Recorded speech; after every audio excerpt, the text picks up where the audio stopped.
श्री शिवाय नमस्तुभ्यम, जय महाकाल। जैसे कि हम सबको मालूम है कि 5 जुलाई को आषाढ़ माह की दशमी तिथि है, दिन शनिवार का। साथ ही साथ 6 जुलाई को है रविवार एकादशी। देवशयनी एकादशी के नाम से इस एकादशी को जाना जाएगा और 6 तारीख को ही इनका व्रत किया जाएगा, 7 को पारण किया जाएगा। वर्ष भर में कई बड़ी एकादशियों में से एक है और इस दिन आपको कौन सा उपाय करना है जिसकी जानकारी आपको इस वीडियो के माध्यम से मिलने वाली है।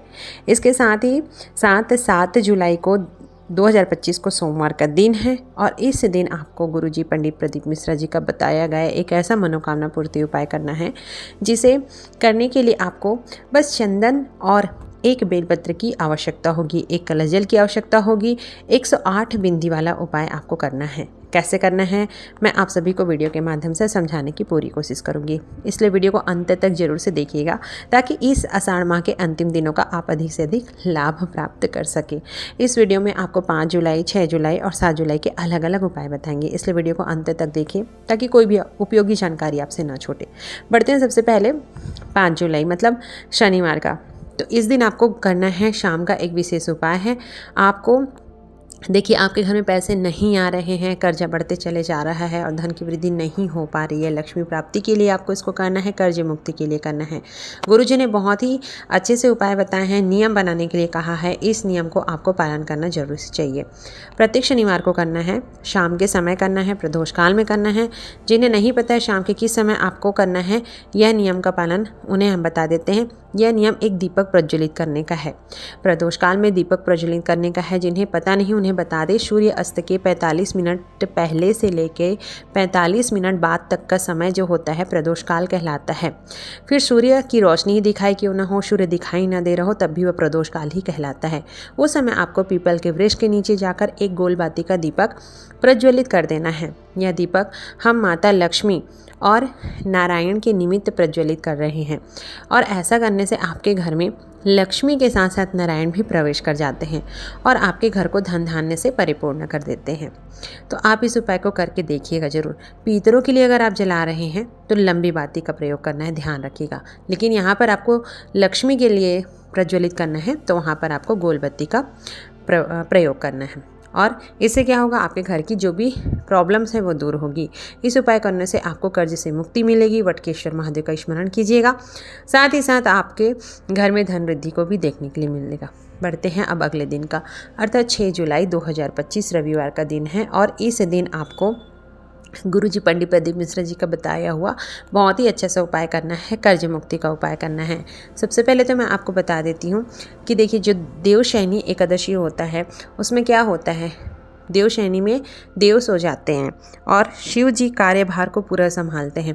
ऐसा बोला जाता है कि यदि आप एकादशी का व्रत नहीं भी कर रहे हैं और भूल से भी कहीं अन्न खा लेते हैं, बहुत सारे लोग ऐसे भी होते हैं कि हम व्रत नहीं कर रहे हैं, हमसे व्रत नहीं रह जाता है, हम अन्न भी नहीं छोड़ सकते हैं, तो उसके लिए एक उपाय बताया गया है कि आपको क्या करना है। जब आप पूजा करने बैठे तो 26 एकादशी का नाम बोलना है।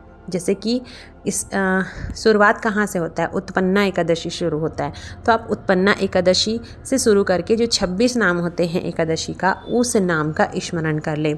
उतने में ही आपके जितने भी पाप हैं वो जल के राख हो जाएंगे। ऐसा बोला जाता है। एकादशी के दिन 26 नामों का स्मरण करने से आप यदि अन्न भी खा रहे हैं तो उसका भी आपको पाप मुक्त हो जाते हैं। तो इस बात का आपको ध्यान रखना है।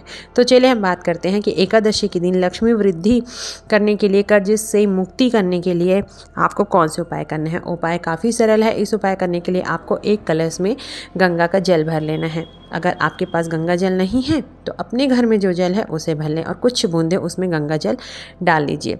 अगर कुछ बूंदे भी गंगा जल की नहीं है तो आप अपने घर के ही जल का प्रयोग कर सकते हैं। इसके बाद इसके अंदर आपको 7 बेलपत्र को डाल देना है। 7 बेलपत्र को इस कलश के अंदर डाल दें। बेलपत्र की डंडी अगर आपने पहले से तोड़ के रखे हैं तो काफ़ी अच्छी की बात है। 7 बेलपत्र को इस जल से भरे हुए कलश के अंदर डाल दें और कलश का पूरा जल आपको नंदी भगवान का जो उठा हुआ चरण होता है, उठा हुआ जो पाँव होता है, वहाँ पर आपको नंदी भगवान के उठे हुए पैरों पे आपको अर्पित कर देना है। उसके बाद देखिए, यह देवशयनी एकादशी के दिन किए जाने वाला एक विशेष उपाय है, जिसे गुरुजी ने भी लगातार 3 एकादशी को करने के लिए कहा है। तो आप यहाँ लगातार आने वाले एकादशियों में उपाय करके जरूर से देखिएगा। धन वृद्धि का, लक्ष्मी वृद्धि का योग अवश्य से बन के ही रहेगा। अब आप जब नंदी भगवान के उठे हुए चरण पे पूरा कलश का जल अर्पित कर देंगे, इसके बाद आपको जो बेलपत्र बचा हुआ रहेगा, 7 बेलपत्र, उन्हें आपको एक एक करके या फिर एक साथ आपको शिवलिंग पे क्या करना है, अर्पित कर देना है। देखिए, बेलपत्र को शिवलिंग के ऊपर श्री शिवाय नमस्तुभ्यम या फिर नमः शिवाय या ओम नमः शिवाय बोलते हुए आप अर्पित कर दें। अपना नाम और गोत्र बोलें, भगवान से प्रार्थना करें, माता लक्ष्मी की सदैव कृपा बनी रहे, ऐसा अपने मन के भाव को वहाँ पे प्रकट करना है।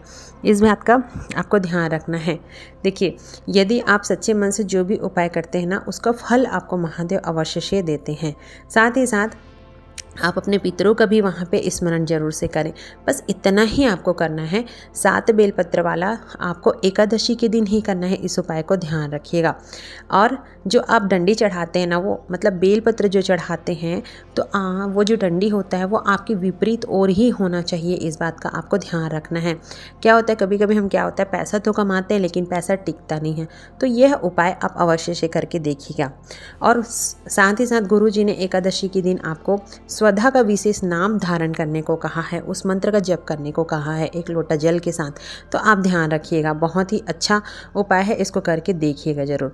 साथ ही साथ हम बात करते हैं, आपको यदि आपके घर में पैसा नहीं टिकता है, घर से बीमारियां दूर नहीं हो रही है, घर में पॉजिटिविटी देखने नहीं मिल रही है, तो सोमवार को आप यह उपाय करके ज़रूर से देखिएगा। इससे अधिक लाभ प्राप्त होते हैं। केवल 1 बेलपत्र लेना है। अब आपको क्या करना है, आपके घर में तो पीला चंदन होगा ही, पीला चंदन नहीं होगा तो लाल चंदन भी आप प्रयोग में ला सकते हैं। चंदन को अच्छे से घिस लीजिएगा और एक ही बेलपत्र पर आपको 108 चंदन की बिंदी आपको लगाना है। वह देखना, आप जो भी मनोकामना कह के आप 108 बिंदी अगर चंदन की एक ही बेलपत्र के तीनों पत्ते पे लगा देते हैं और शिवलिंग पे आपको समर्पित कर देते हैं, तो आपकी जो भी कामना है 3 महीने के भीतर पूर्ण अवश्य से होती है। देखिए, गुरुजी कहते हैं कि आपको प्रैक्टिकल करके ज़रूर से देखना चाहिए, साथ ही साथ आपको मेहनत भी करना चाहिए। इससे क्या होता है, भोलेनाथ का आशीर्वाद आपको प्राप्त होता है। तो बस आपको सोमवार के दिन 108 चंदन के बिंदी एक ही बेलपत्र पर आपको लगाने हैं, शिव जी पे समर्पित करना है। बहुत ही अचूक सा उपाय है, गुरु जी की पुरानी कथाओं का उपाय है। इसको जिसने भी किया है उसको लाभ अधिक मात्रा में देखने मिला है। तो मैंने आपको 3 दिन के उपाय बता दिए हैं। उम्मीद करती हूँ आज का वीडियो आपको पसंद आया होगा। श्री शिवाय नमस्तुभ्यम। जय महाकाल।